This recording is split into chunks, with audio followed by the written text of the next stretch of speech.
welcome to The Play. I'm Dave Morris. Ahead, we'll take a look at a severe weather plan proposed in the Middle School District, some personal finance classes for students, and even look ahead at the Thunder versus the Heat, which comes up on Thursday. But first of all, 3 officers are on administrative leave while officials investigate the death of a man outside a Metro movie theater. Moore Police spokesman Jeremy Lewis says Luis Rodriguez died after an altercation with officers Saturday morning outside the Warren Theater. Rodriguez's wife and daughter told detectives they got into an argument inside the theater, and Rodriguez chased them into the parking lot.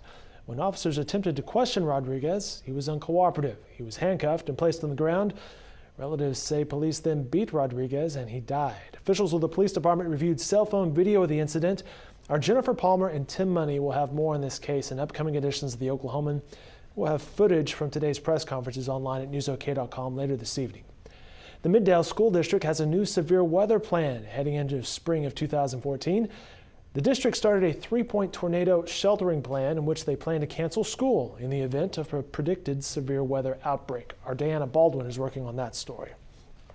The Oklahoma legislature will have about $17.7 million less to spend next fiscal year than was expected when the governor developed her budget back in December. That amount is $188.5 million less that the legislature had to appropriate for the current fiscal year, according to revenue figures released Tuesday.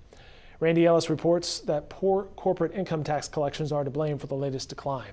And also from the state capitol, Randy Ellis will examine the state Senate's plan to complete Oklahoma City's American Indian Cultural Center. They plan to use about $40 million from the state's unclaimed property fund. Effective this May, Oklahoma students must have an understanding of the following scary words: banking, taxes, investing, loans, insurance, and a number of other personal finance topics just to graduate. Some schools were ahead of the curve and implemented personal finance courses before the deadline. Others trying to meet the requirement by having their students take computer courses.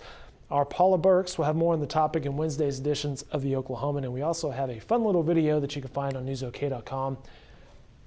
We question my colleagues about personal finance topics. Be sure to look for that. In sports, will Scott Brooks start Kendrick Perkins against the Miami Heat on Thursday? If so, will Brooks pull Perk as quickly as he did in Miami when the Thunder roared back for a big victory? Our Barry Trammell will have that column in upcoming editions of the Oklahoman. All right, so these stories and more in upcoming editions of the Oklahoman. The videos can be found on our website at newsok.com. Before I leave you, the weather forecast, much like today, tomorrow, temperatures in the 70s. It'll be windy again, a cold front expected later this week on Thursday, highs in the 50s, which still sounds fantastic to me. Have a great night, everybody. Thanks for watching The Play.